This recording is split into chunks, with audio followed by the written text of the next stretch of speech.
Ram Ram. Budget चौपाल में आपका स्वागत है। मैं हूं आपके साथ पराग गुप्ता। 1 फरवरी को केंद्र सरकार साल 2026-27 का आम बजट पेश करने जा रही है। हर वर्ग सरकार से आस लगाए बैठा है कि इस बार उनके लिए सरकार क्या खास सौगात लाने वाली है।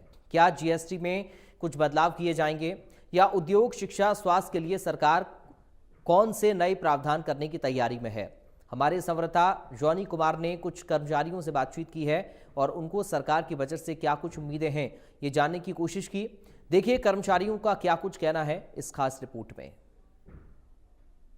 सभी को पता है कि 1 फरवरी को जो है बजट पेश किया जाना है। इसको लेकर जो है कर्मचारी क्या कुछ खास उम्मीद रखते हैं, तो फिलहाल हम यहाँ पर तमाम कर्मचारी हमारे साथ मौजूद है और बातचीत कर लेते हैं। क्या कुछ खास कहना है, क्या उम्मीदें रखते हैं। जी सर, नाम बताइए। क्या मेरा नाम दीपक तंवर, डिपार्टमेंट। दीपक जी, क्या कुछ खास उम्मीदें हैं अब की बार जो है 1 फरवरी को बजट पेश किया जाने वाला है, क्या उम्मीदें रखते हैं आप एक कर्मचारी देखो, हम एक कर्मचारी हैं तो हम तो ये जो 1 फरवरी को जो नया बजट जो पास होगा, हम तो सरकार से यही उम्मीद करते हैं और हमारे जो ये बजट पास होगा इससे यही उम्मीद रखेंगे कि कर्मचारियों का नाम तो वेतन में बढ़ोतरी हो और जो रुका हुआ वेतन है कर्मचारियों का वो वेतन मिले और जो कर्मचारियों के हक के जो भी बातें हो उस बजट के अंदर पास हो। जैसे ऐसी महंगाई के अंदर 15-16 हजार में कर्मचारियों का सबको पता है गुजारा नहीं होता, तो इस बजट के अंदर जो एचकेएन के माध्यम से कर्मचारी लगे हैं उनकी सैलरी कम से कम 25,000 रुपये की हम इस बजट से सरकार के मांग करते हैं कि कम से कम कर्मचारी की 25,000 रुपये सैलरी होनी चाहिए ताकि हमारा जो गुजारा है जो अच्छी तरह चल सके। जो जो और हर एक कर्मचारी का बीमा होना चाहिए और समय पे उनका टीए डीए ये भी कटना चाहिए और ये जो पीएफ है पीएफ में भी बढ़ोतरी होनी चाहिए कर्मचारियों की। अगर बीमा होगा तो दुर्घटना कोई होती है तो कर्मचारियों का उसका लाभ मिलना चाहिए, उसके बच्चों को लाभ मिलना चाहिए। तो हम तो ये ही मांग करते हैं सरकार से जो इस बजट में हो।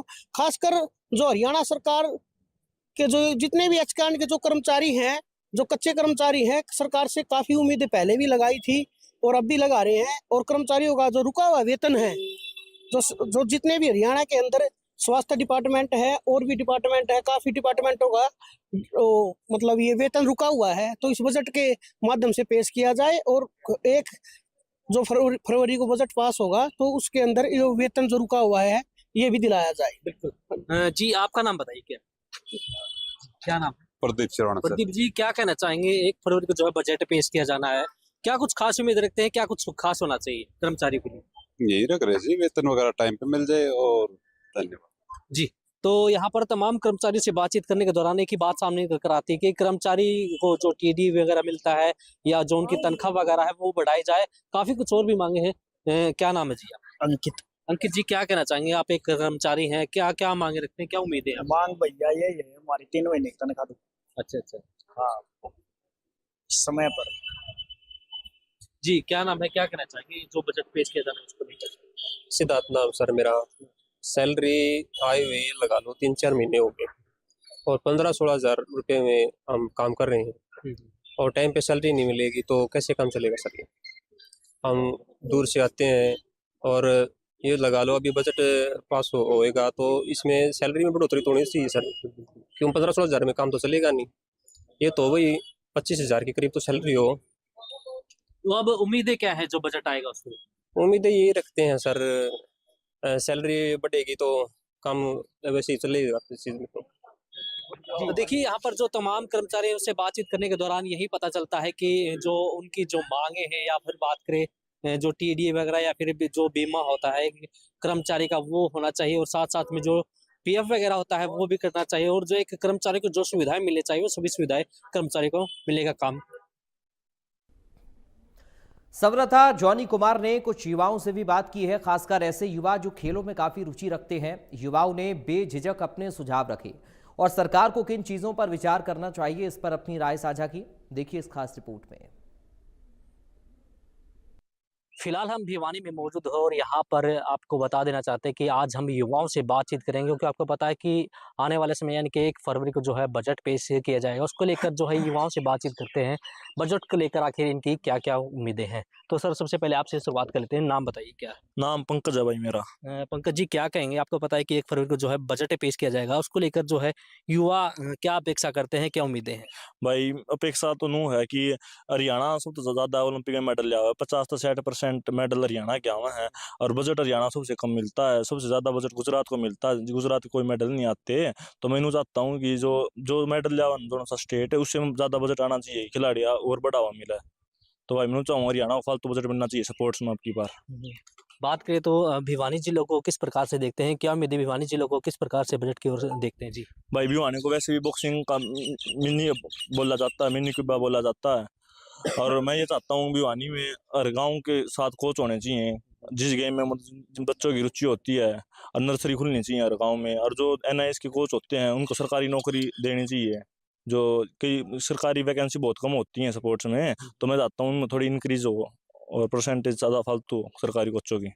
देखिए, आपने बात की कि सरकारी कोचों की जो है संख्या ज़्यादा होनी चाहिए, हर गांव के अंदर जो है एक सरकारी कोच होना चाहिए। तो उसको लेकर सरकार से क्या उम्मीदें रखते हैं? जो बजट आएगा उसमें क्या उम्मीदें रखते हैं? और बात करें तो जो भिवानी की बात करें तो भिवानी में जो स्टेडियम वगैरह है उनको लेकर क्या उम्मीद रखते हैं? भाई स्टेडियम में जितना ज़्यादा बजट होगा उतना बच्चे आगे बढ़ेंगे, उसकी रेनोवेशन बढ़िया होनी चाहिए यार, एक ट्रैक एंड फील्ड सब कुछ अच्छा होना चाहिए, नए इक्विपमेंट होने चाहिए। जैसे पीछे भी देखा था आपने रोहतक में, वो एक बास्केटबॉल वाला प्लेयर मर गया था। तो इस डालता है इक्विपमेंट की रेनोवेशन बार बार होती रहनी चाहिए और अच्छा बजट होगा तभी होगा ये काम।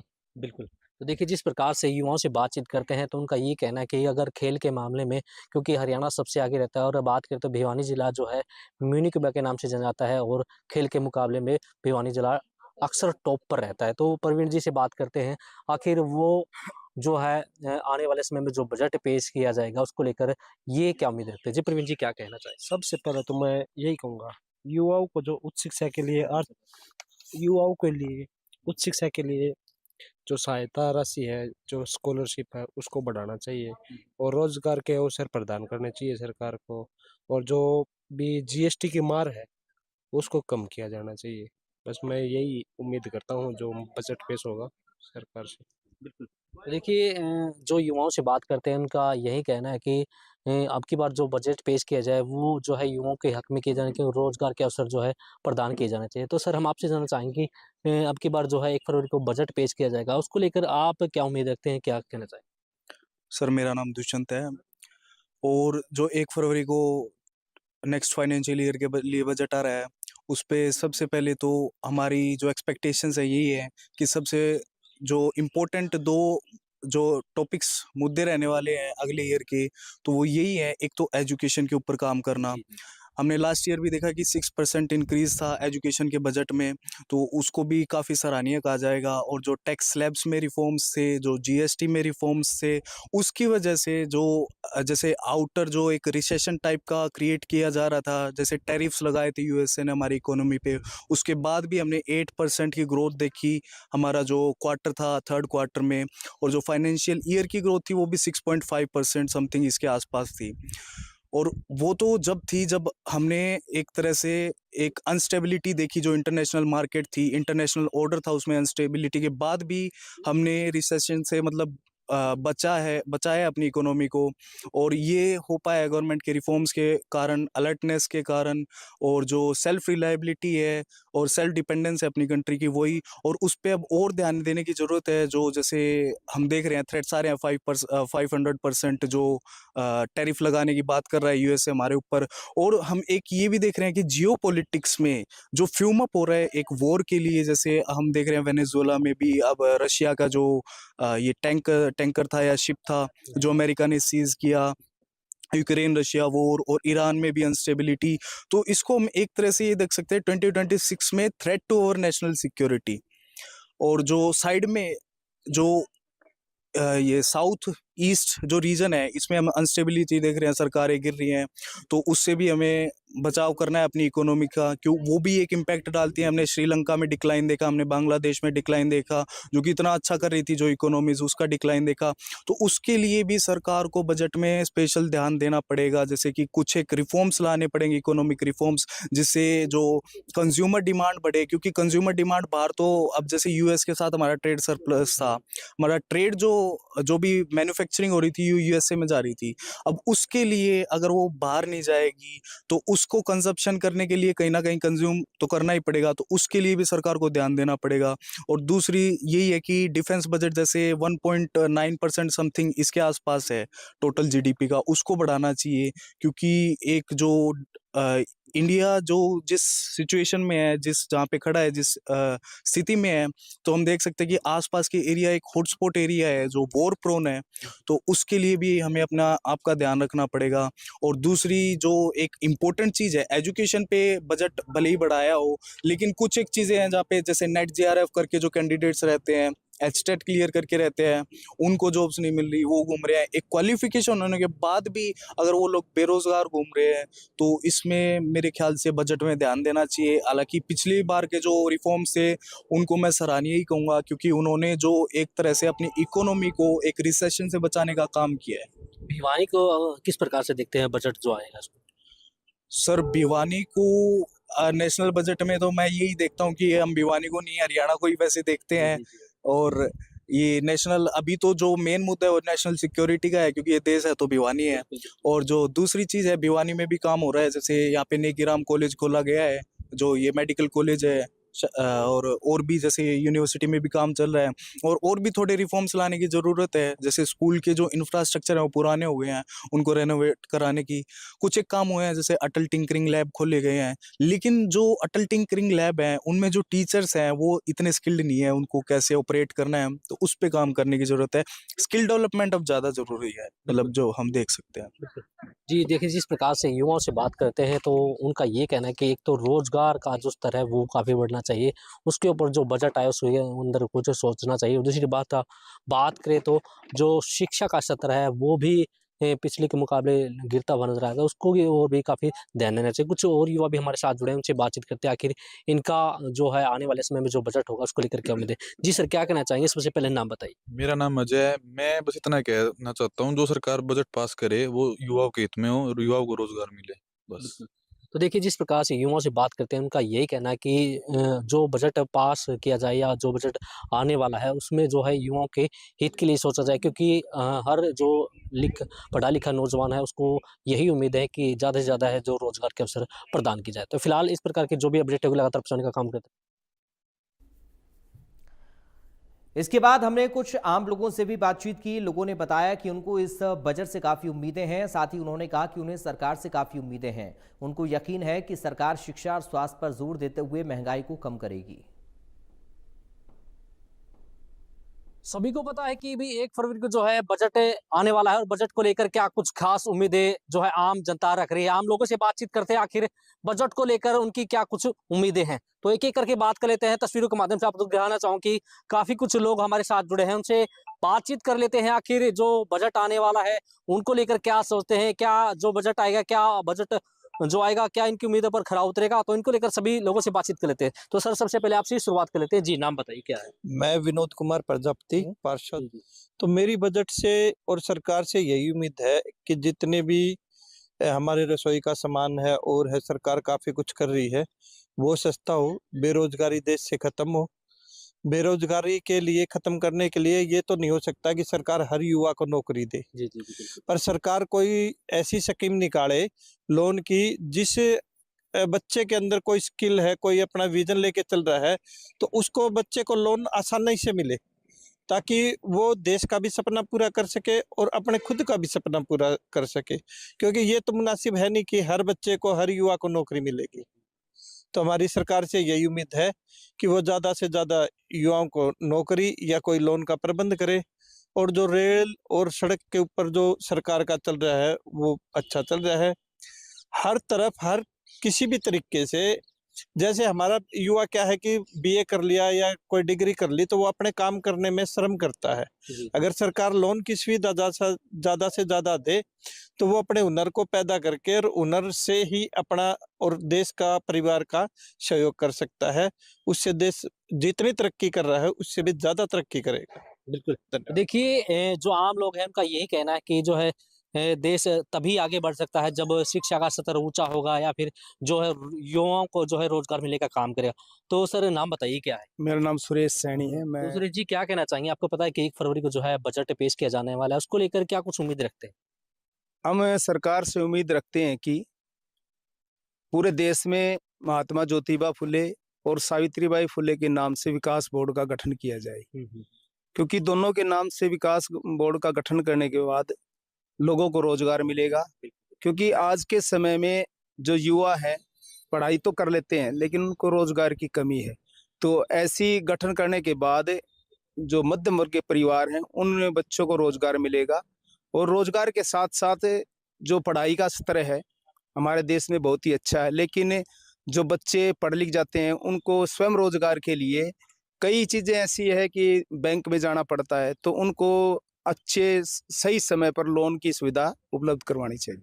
तो एक आम आदमी के लिए क्या कुछ खास होना चाहिए अब की बार बजट में? अब की बार बजट में आम व्यक्ति के लिए ये जितनी भी ज़्यादा औपचारिकता होती है ना किसी भी लोन के लिए, पढ़ाई के लिए, और मैं तो विशेषकर ये कहना चाहूँगा कि जो दलित है और जो पिछड़े वर्ग के बच्चे हैं उनकी जो शिक्षा है, वैसे तो सभी जो वर्ग के लोग बच्चे हैं उनकी शिक्षा फ्री होनी चाहिए, लेकिन विशेषकर दलित और शोषित वर्ग के जो बच्चे हैं उनको शिक्षित के लिए महरूम नहीं होना चाहिए।